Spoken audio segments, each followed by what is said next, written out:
from your first event with these men where they're sharing so deeply and vulnerably to then being able to do enough work to be able to trust your own compass, so to speak. Were there any key moments along the way there of, or just key moments that you can share with us? Well, coming out of that event, I mean, it's a long, it's its own story. It's its own, episode. But coming out of that event, came home and spoke for Molly for 4 hours and poured my heart and soul out in a way that I had never communicated with another human. And I did something I never thought I would do. And I asked her to be my wife. I proposed that evening. And within a couple of weeks, I picked up the phone and reached out to my father, which was something I was never going to do again. And within a month, I was actually seeing him. And I heard out of his mouth for the first time in my life, I love you and I'm proud of you. This is a very emotional story. It's beyond miraculous, Twilight Zone, shouldn't have been possible, can't believe it happened,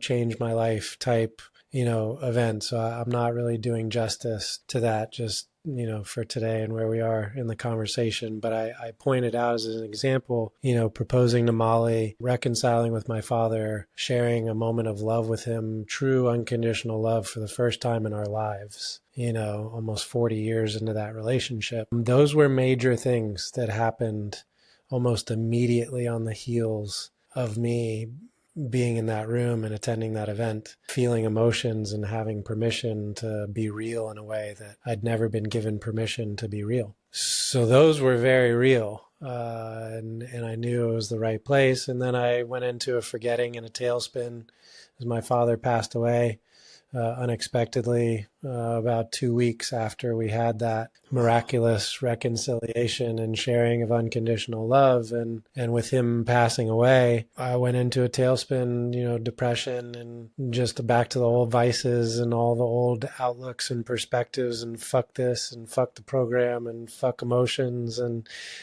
just all that, and fought it for a number of months and was very close to walking away from it and turning my back on the whole process. And in that, sort of last moment of middle fingers up to it all, and do I, slam the door shut or do I take one more peek behind the door? And I decided to take one more peek behind the door and to attend one more event, and to do so with as much of an open heart as I could bring, not with the prove it to me attitude that I had been bringing. And that's where things really changed. And that's when there was a major, major shift. And that's when I knew that this was what I wanted to do. This is where I wanted to be. That's when I really took on sales and a larger role at the events and supporting men, and eventually pretty quickly became clear that, it wasn't so much sales that I was interested in. I enjoyed the inspiring aspect of that, helping a man believe in himself,